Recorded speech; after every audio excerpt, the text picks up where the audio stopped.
This is Pet Life Radio. Let's talk pets.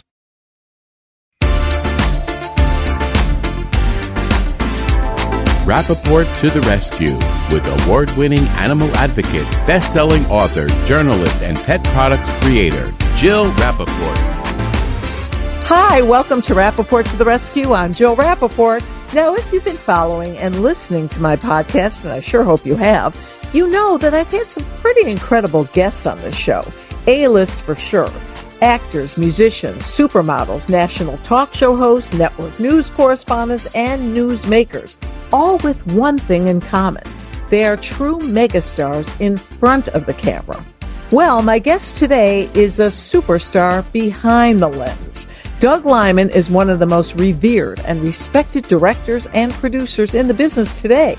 He is the man responsible for such blockbuster hits like Swingers, Go, The Bourne Identity, Mr. and Mrs. Smith, Jumper, Edge of Tomorrow, and American Made. And Liman's latest film is the remake of the 1989 cult classic Roadhouse, which was just released on Amazon Prime Video and starring Jake Gyllenhaal, all buffed up for that one. But what you may not know about this incredibly gifted filmmaker is that he is also obsessed and absolutely adores animals. Of course, that's why he's on the show, right? And that's why I couldn't wait to get him on this show. His animals have always been and are truly children to him. Everything from dogs to goats. Can't wait to hear about that pet. So when we come back, award-winning director and producer Doug Liman on Rappaport to the Rescue. Take a bite out of your competition. Advertise your business with an ad in Pet Life Radio podcasts and radio shows. There is no other pet-related media that is as large and reaches more pet parents and pet lovers than Pet Life Radio. With over 7 million monthly listeners, Pet Life Radio podcasts are available on all major podcast platforms. And our live radio stream goes out to over 250 million subscribers on iHeartRadio, Odyssey, TuneIn, and other streaming apps. For more information on how you can advertise on the #1 pet podcast and radio network, visit PetLifeRadio.com/advertise today. Let's talk pets. Let's talk pets On Pet Life Radio. Pet Life Radio. PetLifeRadio.com.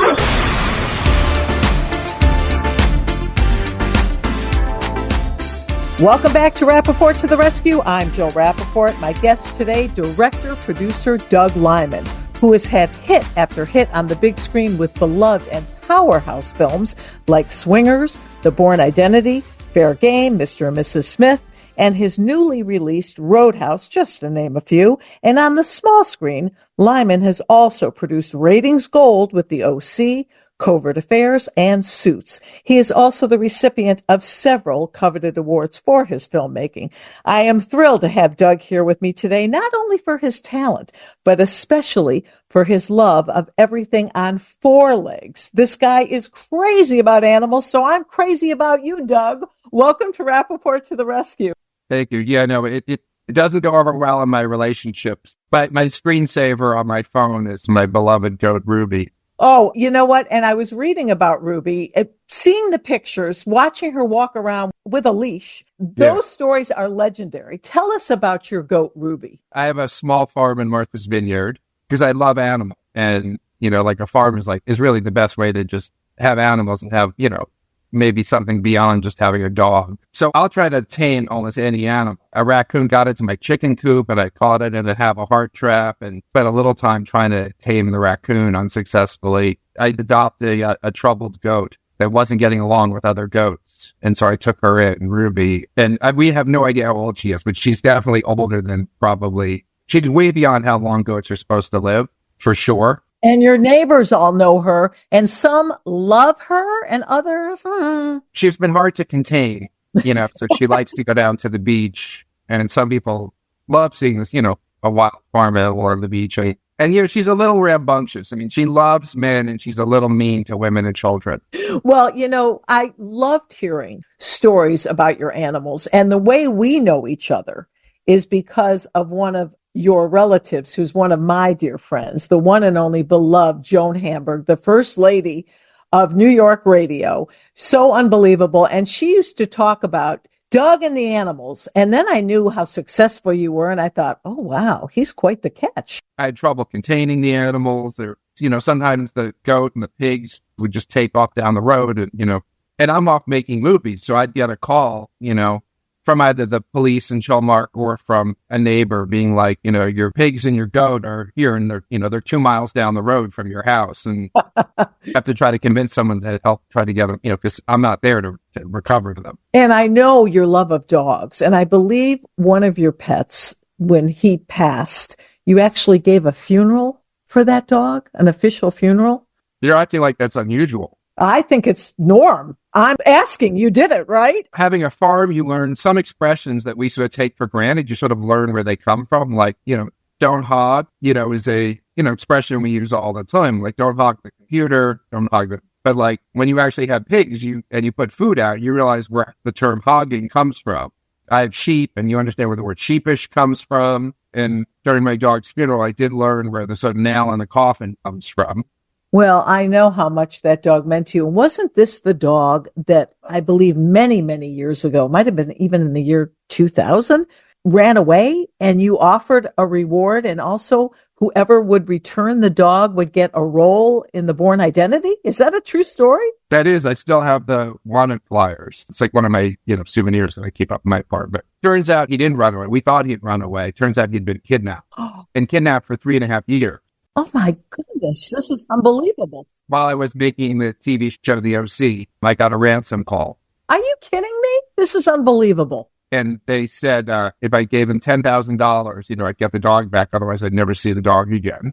And they didn't have a lot of answers. And my brother was a federal prosecutor at the time, and he had just prosecuted an extortion case, like a Bill Cosby extortion case. And he was like, this is extortion. They don't have your dog. They're just preying on you. Because every year I would put these flyers out again, because thinking like, miracles happen. Like I thought, like I lost him in Washington, D.C. I live in New York. I thought, well, maybe he's crossing New Jersey and maybe that takes a year and he'll show up. You hear the stories every once in a while for 3.5 years. And my brother was like, they don't have your dog. There's no way. And I finally was like, you know what? For $10,000, I have to know. I can't go the rest of my life not knowing. So then my brother said, fine, if you're really going to go through with this, let me make a few phone calls, because my brother worked in law enforcement. And the FBI actually did a sting operation, and turns out they had my dog and we got him back. Unbelievable. And they knew it was Doug Liman's dog when they took it? They didn't know when they took him. It turns out the reason what happened was it was a fraternity prank. And then when I did all this press to try to get the dog back, part of offering a part in the Bourne Identity so that the Washington Post would do a story and,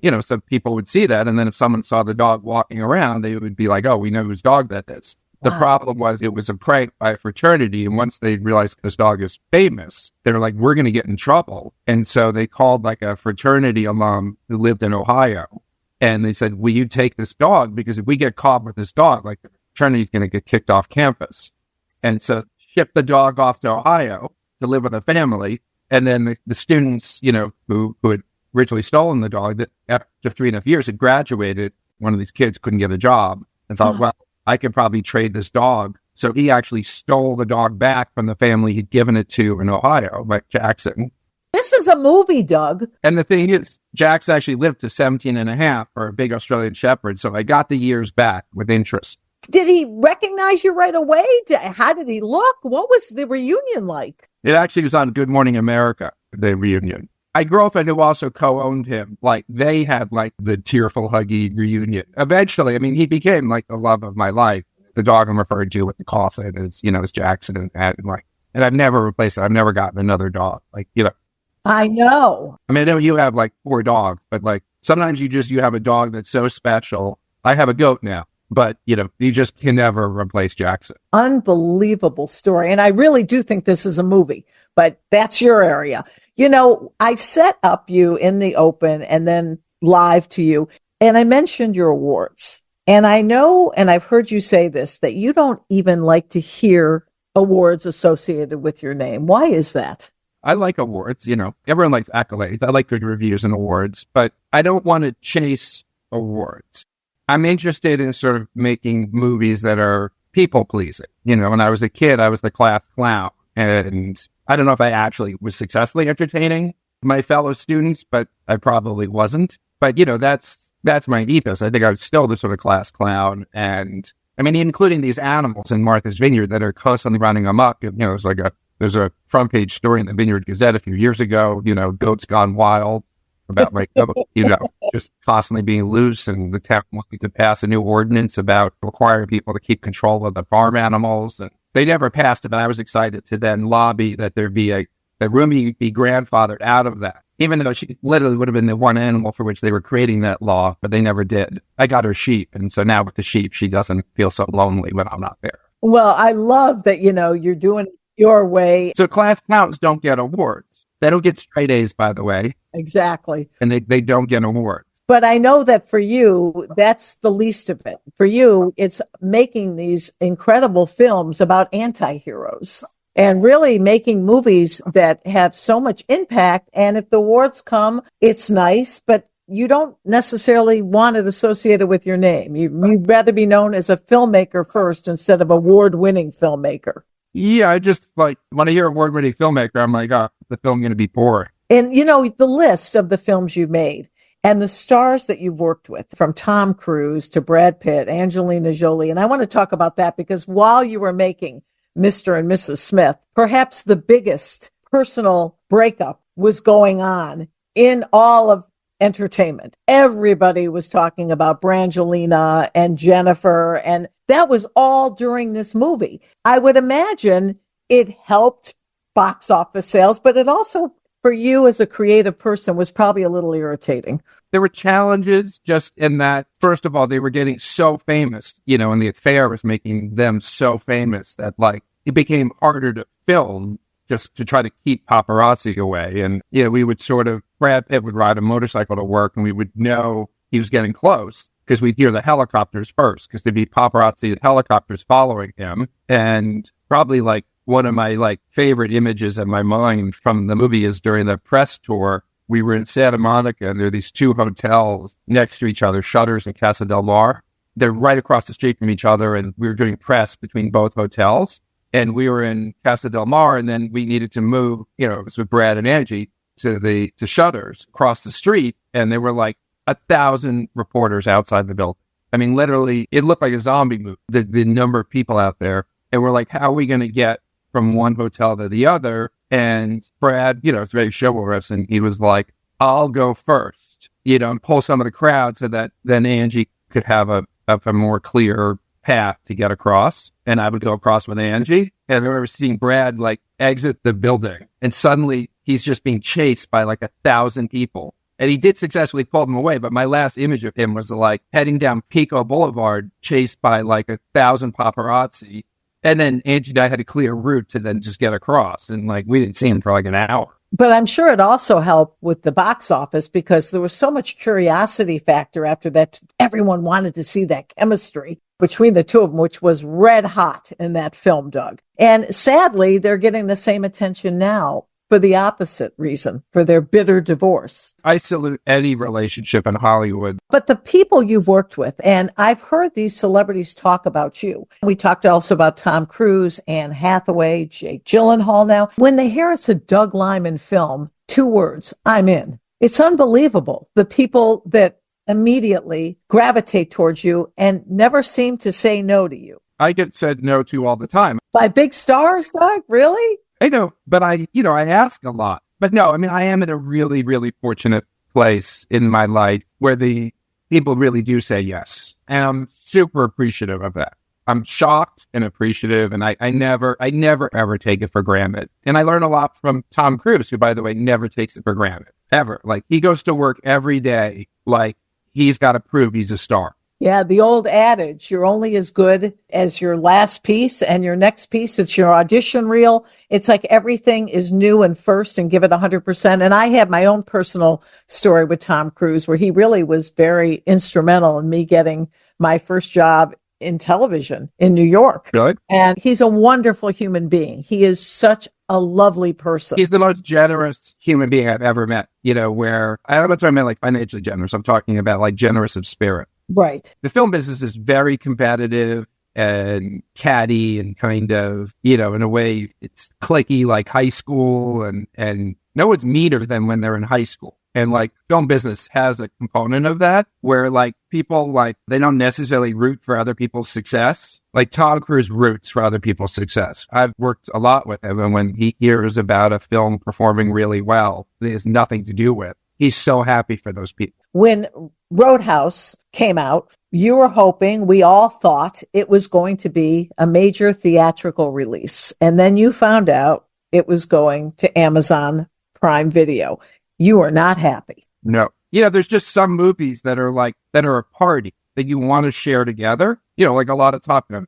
If you have a lot of Tom Cruise films like Top Gun or something, like I don't know how good Top Gun really is as a movie if you just sat down and watched it. But when you sit and communally watch it, it brings people together in a way that only movies can do. Right. And Roadhouse was conceived that way. Was, you know, my contract says it's a theatrical film. It was made for a movie called MGM, that only studio, it's a storied studio behind the Bond franchise. They only do theatrical films, but Amazon bought MGM while we were making the movie. And they said, you know, well, just trust us. We'll do what's right for the movie.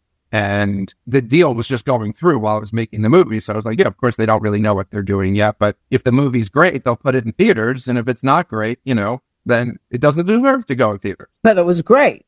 Yeah, the movie should be good if you're going to put money into putting it into theaters. Right. I'm into that. But then here was Amazon going, you know, it's my highest testing film. And I've had films that have Born Identities, you know, multi-billion-dollar franchise. So when it's my highest testing film, like that's not insignificant. And Amazon was like, we're going to use it to sell ads on Amazon Prime. It's not just that they were going to stream it, that they're like, it's going to become a TV movie with advertising. And I was like, that is not what we signed up for. And I get that this can generate revenue for you, but it's not right to me. It's not right to the people who are in the movie. You know, I promised Jake Gyllenhaal when we were going to, you know, when I cast him in the movie, I said, this role will propel you into the next level of stardom.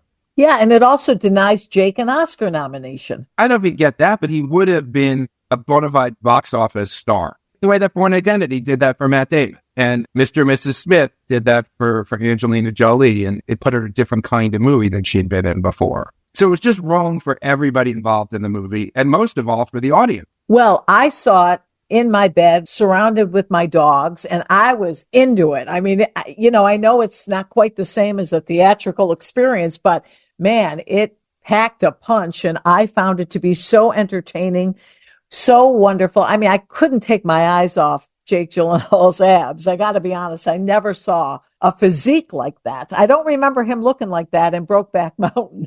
No, well, that's the whole film that started because Jake and I were having dinner in New York City to actually talk about a different movie. But Jake was talking about the way he was talking about his career. I was like, suddenly in my back of my head, I just read the script for Roadhouse. I was like, forget about the movie we were meeting on. Like, we should talk about Roadhouse. And I had seen Jake that summer in Martha's Vineyard with his shirt off.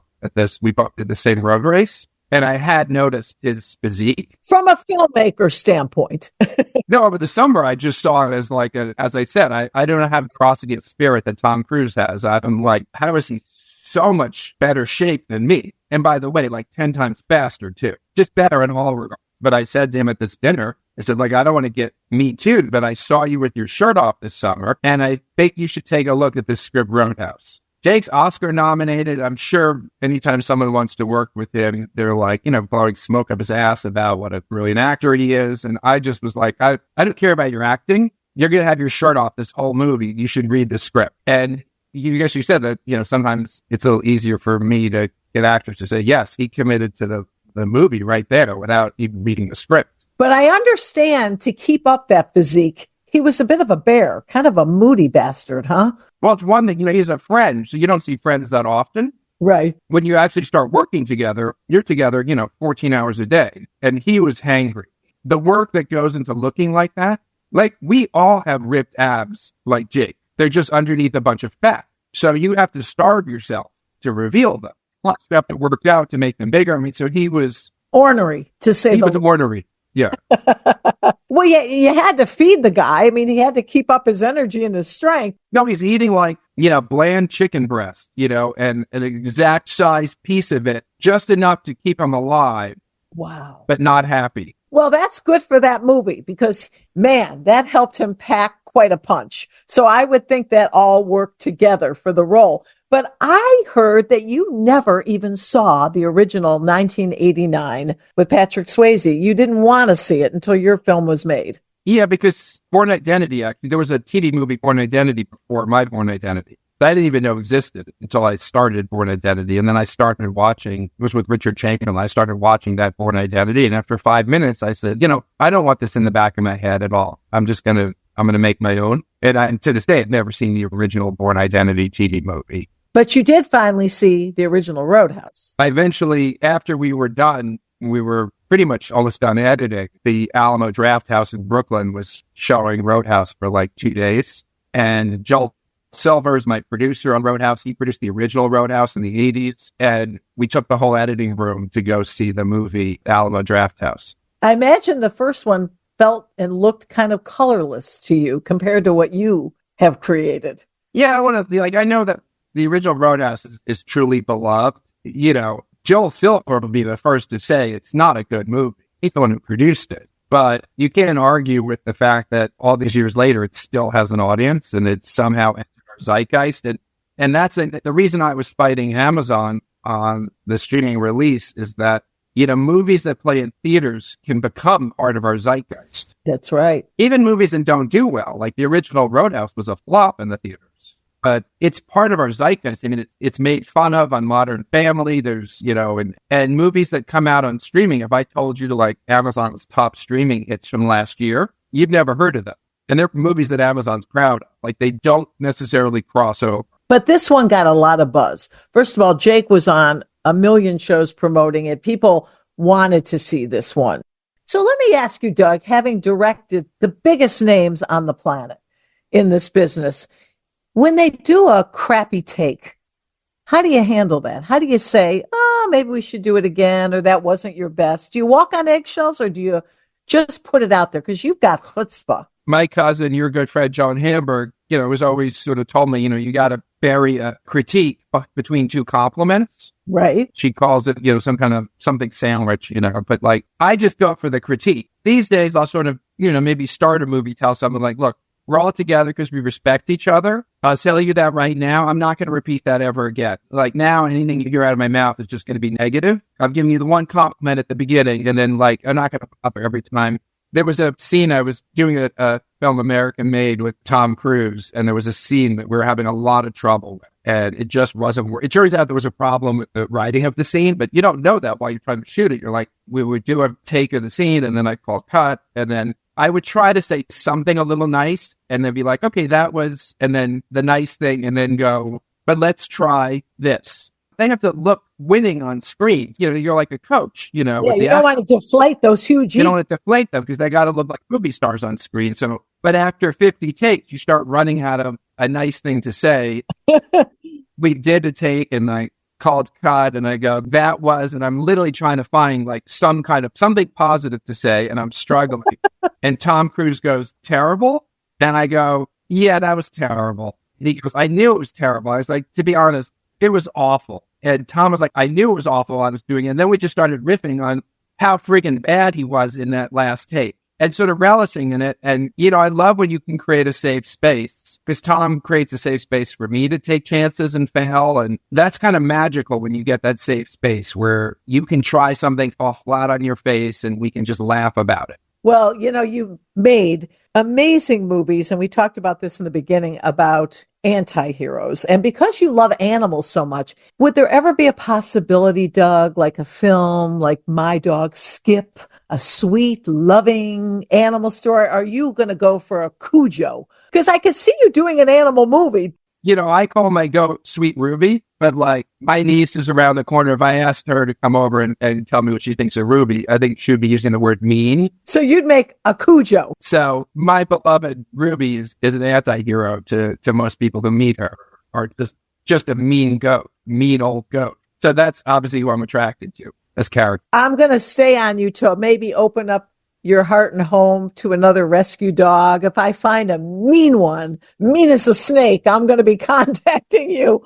One that's all growling and Well, grizzling. I'm open to the idea of getting a dog to protect my chickens. Oh, yes. Very Would have to important. live out there with the chickens, but yeah. Actually, the Australian Shepherd, they're the best. They're such great animals for protecting farms. Jackson was an Australian Shepherd. Yeah, livestock. They're the best for that. Now, I understand you also have a really exciting summer coming up. You're going to be working with Matt Damon again and Casey Affleck. Yeah, I mean, we finished working. The film's coming out. It's coming out then. Coming out, the very beginning of August. It's a comedy. Last time I directed Matt was Born Identity, and very different. This is a very different role, but it's a heist film. There's action in it, but Matt and Casey are brilliant together. Is this the first time they've been together since Good Will Hunting in a movie? No, like Matt's in Oppenheimer, Casey's also in Oppenheimer. Oh, like, that's right. That's right. If you look at their filmographies, like there's a lot of overlap, but this is a two-hander. Wow. It's not like Matt in a bigger role and Casey in a smaller role. So they're equal. They're all best friends. Exactly equal. And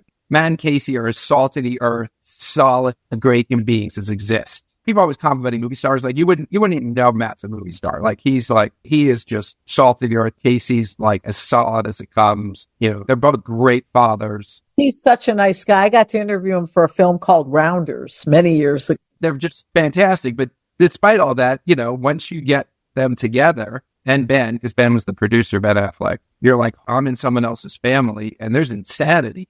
But that says a lot about you because, they're three of the biggest names in the business, and they've all directed as well. And so to put that confidence in you and to be part of this collaboration is wonderful. I like a little dysfunction. I'm amused by the fact that, there's things going on in the making of the film that have nothing to do with the instigators, that are just relate to issues they've had going back since they were kids. And it's playing out on rewrites of the script where Casey keeps putting a monologue back in the script that he wants to do and Matt keeps taking it out. And I'm like, this doesn't even have anything to do with instigators. Whatever's going on here, leave it in the script. Let Casey have it. But it must be so gratifying for you to work with these people again, to be with Matt Damon again. It speaks volumes about you and your relationships with these people because you seem to work with a lot of these. Well, it was really, actually, it was almost emotional that, there's a moment on the set of Instigators where Matt said to me something about the production. I spent a lot of time shooting Casey's close-up on a scene that really was a scene that's driven by Casey's character. So I literally spent 4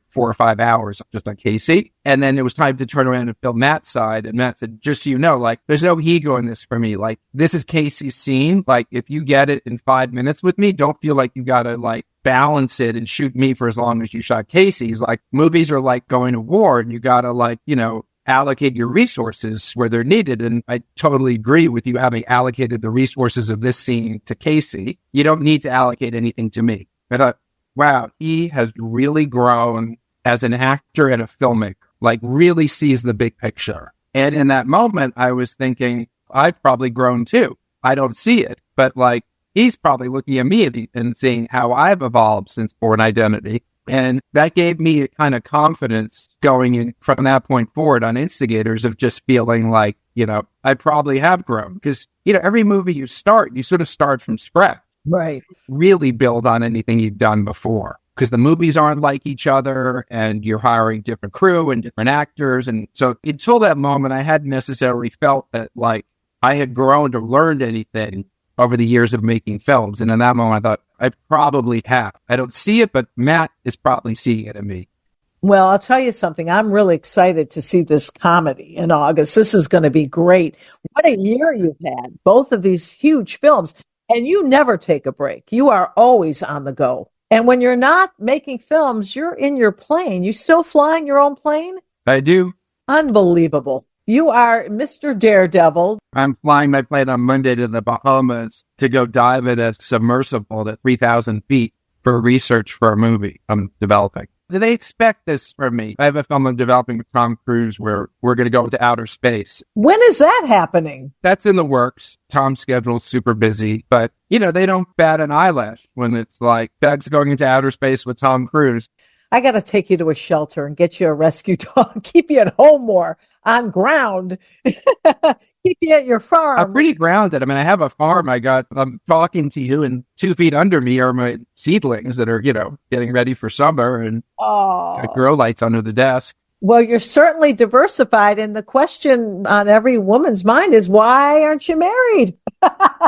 Is that next for you? Your next big move? That's probably your most frightening move, right? I mean, marriage is sort of a conventional thing to do. And, like, you're not conventional. The best thing to come out of this space film, because, I often am challenged of like, why can't you be more normal? Especially that is something my girlfriend says often. And I'm like, I'm going into outer space with Tom Cruise. If you want normal, you got the wrong guy. Which I thought was going to like solve all my relationship problems, just to be able to whip that little expression out. Exactly. Didn't solve anything. Listen, you're preaching to the choir here. My nickname's Lord of the Rings. I've been engaged and married so many times, so forget it. But I think you're great. I loved Roadhouse, and I really, really loved that you stood up for your beliefs. It was more important for you to speak your mind than ruin your health, and also for the film and the people involved. You had to speak your mind, and I give you so much credit for that. And what I love most is your love of animals, but I am going to try to get you a rescue dog. We're going to have to look for one soon. I'll be on the lookout. I know just what to look for now, Doug, and I'll be calling you saying I found you the perfect mean dog. It needs to protect chickens. But thank you so much for taking the time. I know how incredibly busy you are. And if you're not in outer space or in the ocean, it's great to have you here. So we really appreciate it. Thank you so much. Thank you. It's so nice talking to you. So nice talking to you. And remember, just like Doug, please open up your hearts and homes to an animal in need. I promise it will be the best gift you give yourself. Thanks for tuning in today to Rappaport to the Rescue. Let's Talk Pets, every week on demand. Only on PetLifeRadio.com.